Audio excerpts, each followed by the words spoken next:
नमस्कार दोस्तों, स्वागत है आपका हरियाणा पंचायत में। और आज हम बात करने वाले हैं फरीदाबाद एनआईटी विधानसभा सीट के इतिहास की, यहाँ के समीकरण की, यहाँ के राजनीतिक गठजोड़ की और यहाँ पे क्या-क्या चल रहा है उसके बारे में। लेकिन आपको बता दें कि एनआईटी विधानसभा सीट जो है वो फरीदाबाद लोकसभा क्षेत्र के अंतर्गत आती है और फरीदाबाद से इस बार बीजेपी ने जीत दर्ज की, तो कहीं न कहीं यहाँ पे बीजेपी का पलड़ा नज़र आता है। लेकिन फरीदाबाद एनआईटी विधानसभा सीट पर क्या इतिहास रहा है? क्या कांग्रेस का वर्चस्व रहा है? क्या बीजेपी यहाँ पे आगे रही या किसी और पार्टियों का यहाँ पे राज रहा है? इन सब के बारे में आज हम जानेंगे। तो चलिए शुरू करते हैं। उससे पहले आपको बता दें कि फरीदाबाद विधानसभा सीट की जातिगत गणित की बात करें, उससे पहले आपको बता दें कि यहाँ पे कुल मतदाता कितने हैं, तो यहाँ पे 2,84,585 कुल मतदाता है। अगर हम फरीदाबाद एनआईटी के जातिगत समीकरण की बात करें, यहाँ पे एससी एसटी और मुस्लिम वोटर्स की बात करें, तो आप देखिए कि एससी वोटर्स 2034 यानी 7.4% है, वहीं मुस्लिम वोटर्स 49,517 यानी 17.4% है, एसटी वोटर शून्य है। अगर 17 और 7 को हम जोड़ दें तो आप देखेंगे कि ये आंकड़ा अपने आप में बड़ा बन जाता है। 24% जो है ये आबादी मुस्लिम वोटर्स और एससी वोटर्स की है, जो अपने आप में मायने रखती है। वहीं अगर हम ग्रामीण और शहरी वोटर्स की बात करें इस क्षेत्र से, तो ग्रामीण वोटर्स देखिए कि 46,813 यानी 16.45% है। वहीं शहरी वोटर सबसे ज्यादा है, 2,37,771 यानी 83.55% है। तो कहीं ना कहीं यहाँ किसानों के मुद्दे, गाँव के मुद्दे, पंचायतों के मुद्दे थोड़े से गौण होंगे, लेकिन शहर के विकास से जुड़े मुद्दे, शहरी मुद्दे यहाँ पे सबसे बड़े होंगे। तो ये दोनों ही पार्टियों के लिए एक चैलेंज रहेगा। अगर हम 2019 के विधानसभा चुनाव में फरीदाबाद एनआईटी के देखें कि कुल कितने मतदान हुआ, तो 61.37% उस समय मतदान हुआ था।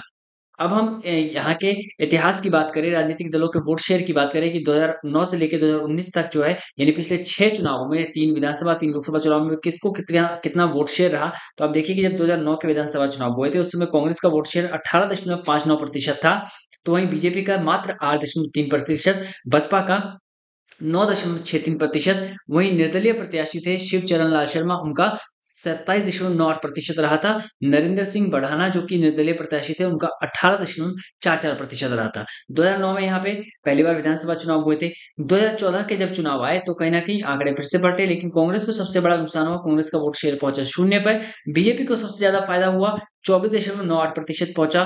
बसपा को हल्का सा नुकसान हुआ, 8.52%। वहीं इंडियन नेशनल लोकदल का वोट शेयर रहा 31.95%। पंडित शिवचरण लाल शर्मा का 29.92% रहा था। 2019 के जब लोकसभा चुनाव हुए तो कांग्रेस ने वापसी की, उनका वोट शेयर रहा 38.9%, बीजेपी का 36.8%, बसपा का 11.1%। ये तो विधानसभा चुनावों का इतिहास था, उनके वोट शेयर का इतिहास था। अगर हम लोकसभा चुनावों की बात करें तो 2009 के लोकसभा चुनाव में कांग्रेस 47.6% पर थी, तो भाजपा जो है 27.16% पर, बसपा का 12.65% रहा था, एचजीसीबीएल का 8.2%। लेकिन 2014 के चुनावों में आंकड़े बदले, कांग्रेस जो है 14% पे पहुंच गई। कहीं ना कहीं सबसे ज्यादा नुकसान कांग्रेस को हुआ, वहीं बस भाजपा का सबसे ज्यादा फायदा हुआ, 27 से वो 65.19% पे पहुंच गई। इंडियन नेशनल लोकदल का 6.49% रहा। आम आदमी पार्टी ने भी चुनाव लड़ा था और उनको भी एक वोट बैंक तैयार होना शुरू हुआ, 7.54% पर उनका रहा। 2019 के चुनावों में बीजेपी को एक बार और फायदा देखने को मिला, उनका वोट शेयर 71.4% पर पहुंच गया, कांग्रेस का 21.4%, बाकी सभी का शून्य रहा। तो लगातार पिछले 3 लोकसभा चुनावों की बात करें, विधानसभा चुनावों की बात करें, तो बीजेपी जो है प्लस प्लस में रही, कांग्रेस को एक बार नुकसान भी हुआ, हालांकि उसने वापसी भी की। अगर हम इस यहाँ के पिछले 6 बड़े हुए चुनावों की बात करें, यानी विधानसभा लोकसभा चुनावों को मिलाकर, तो बीजेपी 2 बार आगे रही है, कांग्रेस 2 बार आगे रही है, इनेलो भी 1 बार आगे रही है। और कमाल की बात यह है कि निर्दलीय प्रत्याशी शिवचरण लाल शर्मा भी 1 बार आगे चल रहे थे। यानी कि आप देखिए कि कितना मतलब दिलचस्प आंकड़ा है कि 2 बार बीजेपी, 2 बार कांग्रेस, 1 बार इनेलो और 1 बार एक निर्दलीय प्रत्याशी। तो पिछले 6 चुनावों का इतिहास था। वहां के इतिहास को देखें तो 2009 में पंडित शिवचरण लाल शर्मा जो निर्दलीय प्रत्याशी थे, उनको 23,461 वोट मिले। वहीं कांग्रेस के प्रत्याशी अकागार चंद्र चौधरी को 15,586 वोट मिले।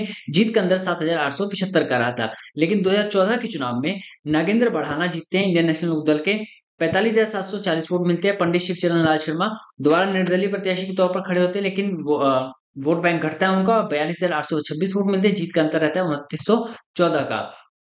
वहीं 2019 के चुनाव में कांग्रेस के नीरज शर्मा यहाँ से जीत दर्ज करते हैं, 61,697 वोट मिलते हैं। वहीं बीजेपी के नागेंद्र बढ़ाना को, जो कि इंडियन नेशनल लोकदल से लड़े थे 2014 में, 2019 में वो बीजेपी के बैनर तले लड़े और 58,455 वोट मिले, 3,242 का अंतर रहा। तो आप अगर पिछले 3 चुनावों को देखें तो निर्दलीय, इंडियन नेशनल लोकदल और कांग्रेस ने जीत दर्ज की। और कमाल की बात यह है कि 2014 और 2019 में जो है बीजेपी की सरकार रही, चाहे वो हरियाणा की बात हो, चाहे फिर केंद्र की बात हो। इसके बावजूद बीजेपी ने यहाँ था अभी जीत का जो है कहते हैं कि खाता तक नहीं खोला, इसलिए इस विधानसभा सीट में जो है फरीदाबाद एनआईटी विधानसभा में इस बार बीजेपी अपना पूरा जोर लगा देगी, पूरी कोशिश करेगी कि कम से कम एक बार खाता तो जरूरी खोले विधानसभा चुनाव के इतिहास के को देखते हुए।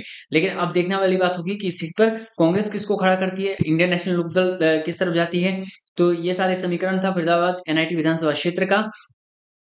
इस वीडियो में फिलहाल इतना ही। आपको ये जानकारी कैसे लगी कमेंट बॉक्स में जरूर बताएं। और अगर आपके आपके पास अपने विधानसभा क्षेत्र से जुड़ी कोई रोचक तथ्य, कोई रोचक जानकारी है, कोई सियासी किस्सा है किसी नेता को लेकर, तो आप हमें कमेंट करके शेयर कर सकते हैं। धन्यवाद।